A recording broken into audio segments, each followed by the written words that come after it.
I want to share with you guys a very unique way where I utilize technology in this field of spine surgery to expand the indications and the ability for us to preserve motion for our patients.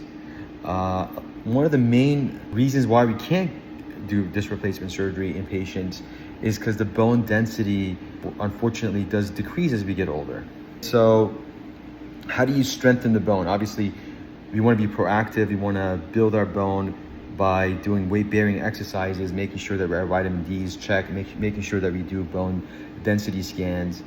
But we can't escape the reality of life that there's some bone resorption that happens no matter what. And so in order to elevate and be able to offer disc replacement surgery, one of the unique things that I do is by building that bone using an older technology called kyphoplasty, which is using bone cement, but using robotic technology to be able to do a very targeted strengthening of the bone where we need it most. And I'm going to show you how I'm using the Mazor robot to actually achieve this. So what you're seeing here is the planning software for the robotic technology. And here are the levels that we had to put the anchors because the patient needed a fusion at these top two levels, right? And so you can see I've already done the interbody cage device in order to restore the disc heights between L3-4 and L4-5, right?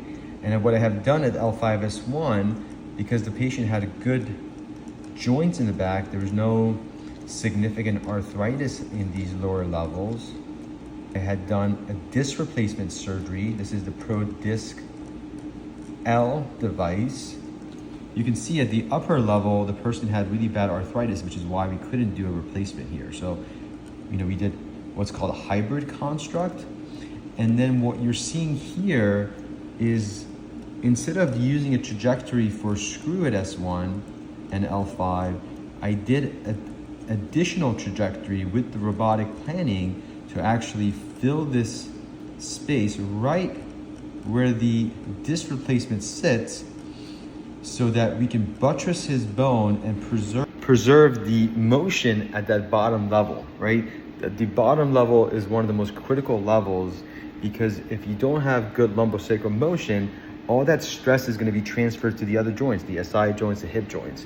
And so this is a really unique way of beefing up the bone, doing it in a very accurate way with the robotic technology and achieving the best result that I can for my patient.